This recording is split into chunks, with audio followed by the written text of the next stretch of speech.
'cause I don't wanna slow this down. My heart is screaming out your name. I'm wasted on you. Here we are, right underneath the stars. So let's get a little reckless. You make me breathless, and I won't waste it. Start over. Ready? Go. Hey, start with A, B. Uh-huh.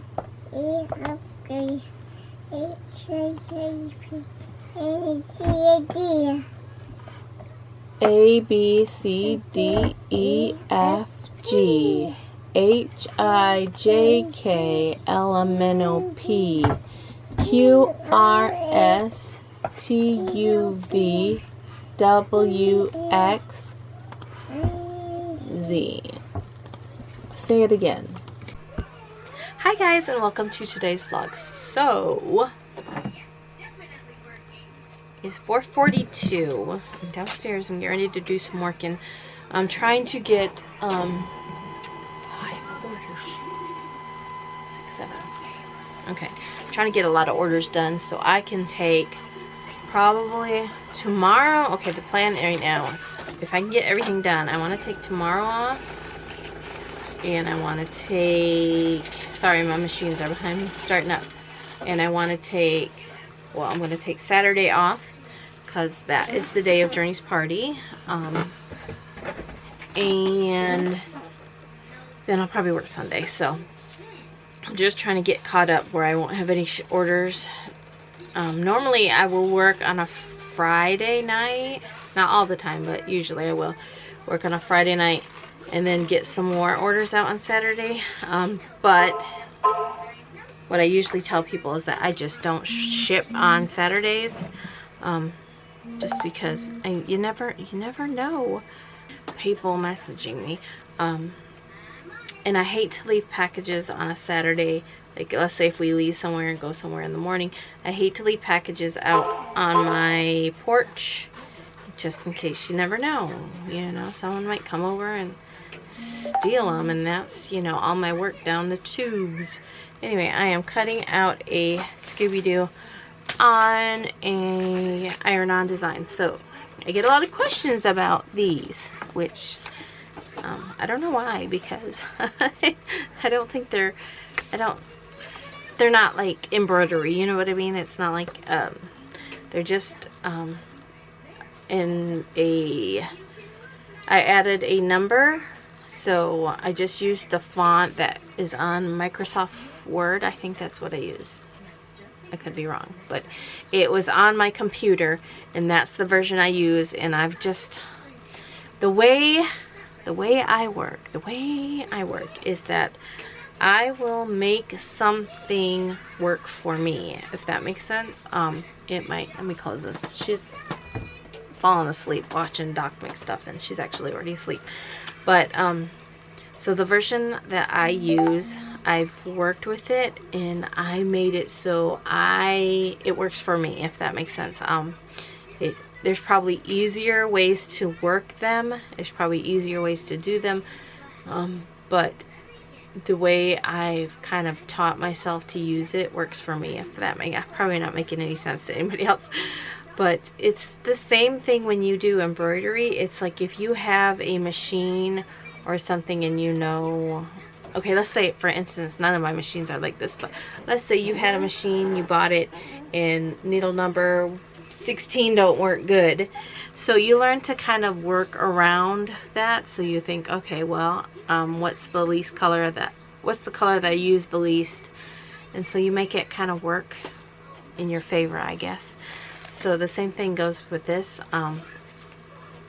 So I have figured out a way for me to make it, because when I go to print it, like if I was going to straight print it from Microsoft Word onto this, it wouldn't be mirrored. It looks right in the camera. It's so weird, it freaked me out for a minute, but it is mirrored. In real life it's mirrored. But what I do now is I will actually just, because when I print it out from Microsoft Word, it doesn't do right. So I will screenshot it, and then I'll take it over to paint and I'll paste it into my paint, and then in my paint I will reverse it, and then I will crop out what I need to crop out of the picture, because when you screen print it does, or screenshot, it does your whole screen. So I have like all the stuff from Microsoft Word in there. So then after that I just kind of, and the way I do it is I know how big my sheet of paper is. So I try to make sure, like let's say I'm making this for a size 5, so I wanted the design to be a little bit bigger. So I made sure I cut when I cropped it out. I'm trying to figure out how this went this way. When I cropped it out of the picture, I left just a little bit here because I knew it was going to print on the paper this way instead of like this way. I hope I'm making sense. I'm probably not making sense to anybody, but so I just kind of try to work it the way I know best for sizing and stuff like that. And so then from paint, I save it, and then after I save it I print it. So I work it out. This is just a basic number that came with the Microsoft Word, and I just filled it in with this. Is like this is a paper. If you look for, gosh, it was on, it's on Etsy, digital papers. So I filled it in with this digital paper of this. You can find all different kinds of designs and stuff. The back is showing up through there. So and then this image, you can also find PNG images on Amazon, on Etsy. And so I just bought a pack of Scooby-Doo. This was probably several. I've been doing this Scooby-Doo forever now. It is one of the ones that I keep on my shop. I know I told you I was getting rid of a lot of the copyrighted ones, which I did. So I don't have any size 5s in there. So I just continue to do Scooby-Doo and a couple of other ones. But for the most part, I got rid of pretty much a bunch of my copyrighted ones. So anyway, I am going to heat press this one. I think it was a size 5. And so what I normally do is I take my shirts, and first thing I do is I press them to get all the moisture out of my shirt, because that needs to be done. And then I will lint roll it, and then also I usually, like, I know you're not supposed to touch these, but I just kind of just brush it off with my hand, because I don't want any little pieces of lint particles, because if you get that, it makes you so mad, because then you wasted a shirt. Not only did you waste your shirt, but you wasted your design, your iron-on transfer, and those things are expensive. I've been ordering them off Amazon. I think it's like $15 for 12, maybe. At Walmart, it's like $9 for 6. So it does save a little bit of money ordering off from Amazon. So, and then after I press my shirt, I'm pressing it for 20 minutes at 340. Again, like if you do this, you work with what, you just kind of play with stuff until it works for you. Like my heat press, I used to do it at, gosh, what was it? 360 or something on my old heat press. I might have been hotter than that, but this one, 340 works best for my iron-on transfers, and also it works best for my vinyl decals, like when I do vinyl on a shirt. So I just lint rolled my shirt. I also took it and pressed just a little bit in the middle so I know where the middle is, and then I line up my design.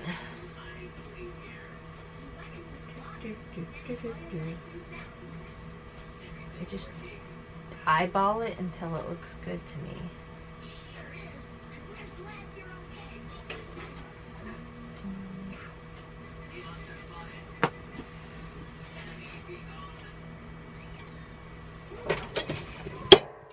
And then we pray for the best, that there's no lint or anything in there. And then I heat press it for 20 seconds. So we're waiting for that to come out. Hopefully it turned out good, because I don't have any more transfer paper, and I have some on order, but it won't be until Saturday. So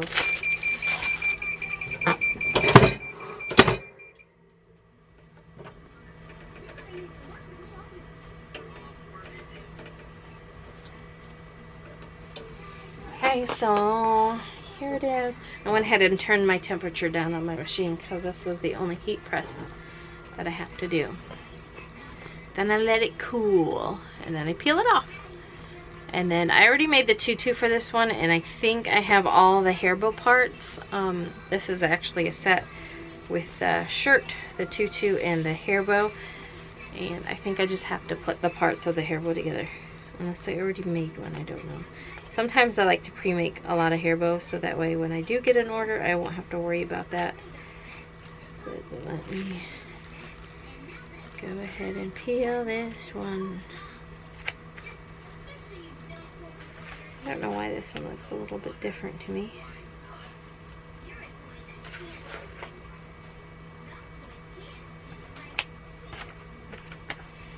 It does look a little bit different to me, but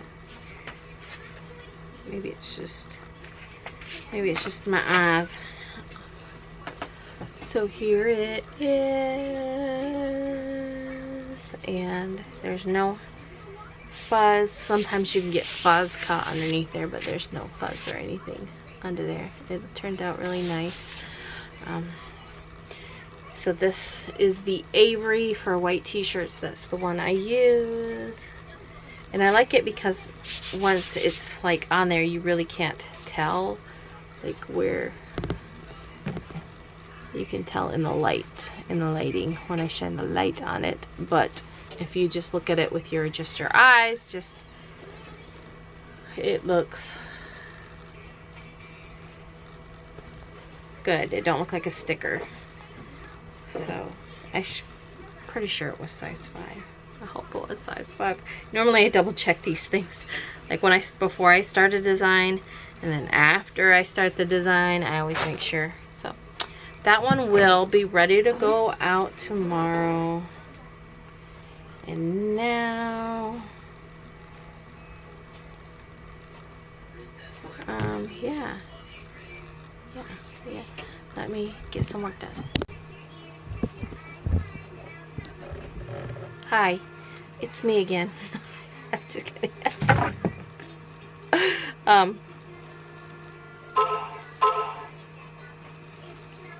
Oh no, leave them alone. I don't know if they're talking about my chickens or what, but no, you can't leave the chickens alone.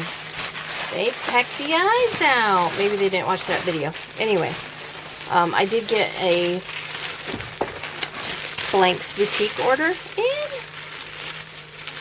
So I placed this order, I think it was Monday, either Sunday night or Monday, and I got it on Wednesday. So anyway, I just want to put that out there because I know I've gotten a lot of questions lately about the shirts I use. I've been using Blanks Boutique just because they're fast. Uh-oh. I have to rethread my thing. I'll do that in a minute. Anyway, I just posted a video. I haven't posted a video in a few days just because I've been really busy trying to get orders done, and you know, Journey's birthday, and anyway, but I received like several comments, not several, 3 comments, and somebody is like, leave the chickens alone, leave like the mama chickens with the chicks. I don't know if they just didn't see the videos prior, but we can't leave them. We can't leave them. Number 1, you have to separate mama hen and baby chicks when they're hatched out. Otherwise, the other chickens will come in and peck because it's a pecking order going on.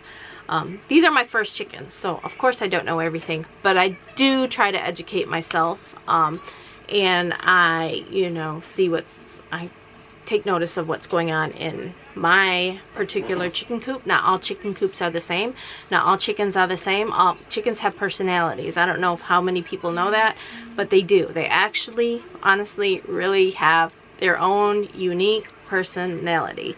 And anyway, so I have 2 hens sitting on eggs. They're still sitting on eggs. I gave them a whole fresh thing of eggs to sit on. After these ones, we're done. I'm gonna take the eggs away, and there's not gonna be no more eggs for them to sit on.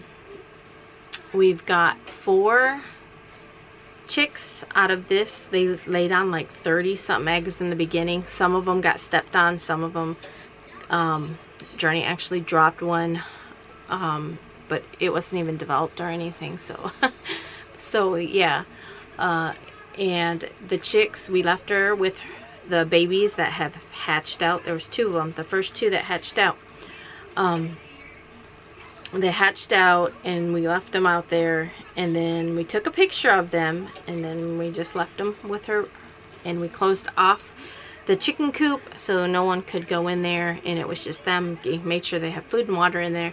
And then we left, and we came back, and when we came back, they had pecked the eyes out of these little baby chickens. They pecked them all the way into the brain. And so, I've tried to Google search and see what the heck went wrong. Why is it? And chickens are cannibals, and they will eat each other. And so, this is all from what I was reading. It was like there could be, the chicken itself could have some sort of deficiency that, and so it ate the baby. Also, that because the chickens are so young in age, they're only 6 months old. They're almost 7 months old though. Well, when they hatched these babies out, they were just 6 months old, and that is very young for a chicken to be sitting on eggs. Normally, they usually don't start sitting on eggs until they're usually around a year old. Of course, all chickens, like I said, it's all different. And then also, it's rare for hens to start sitting in the fall. Like normally they get that urge to sit on eggs in the spring, and that's why you always get the springtime chicks. So, there's those 2 reasons. The chickens are young, and they're only 6 months old. They're sitting on eggs, and it's in the fall. I mean, I don't know if any of this has to do with it. And then I read that your chicken coop can be overcrowded, and I had a comment about, my chicken coop being overcrowded. It's not anywhere near overcrowded. Our chicken thing is 12 by 12, I think, or 12 by 10. I'll have to ask my husband for sure. It's either 12 by 10 or 12 by 12. So it's 120 or plus, could be 144 square feet of chicken coop. And so the rule of thumb is 2 to 3 square feet per chicken. So if you did, even if you did 2 square foot per chicken, that's like what, 40 chickens? 4 times 2, that's 80. 30 chickens, 40, I don't even know. My brain's not even working right now. It's a lot of chickens, and I don't have that many chickens. I have 15 chickens, and then we've got 4 in the brooder box. So I know my intro says 19 chickens, but that's including the 4 little chicks because I was making it. So anyway, yeah, our coop is not overcrowded. They all got plenty of space, and plus they free range. So anyway, oh, my son is home. We let them out during the day, and they do a lot of free ranging. So yeah, we're good on room. And plus we have 3 coops total. We have the coop, we have where the ducks is, and we have next to the ducks. So there's lots of room out there. And anyway, I know people just like to run their mouth, but I just want to put that out there.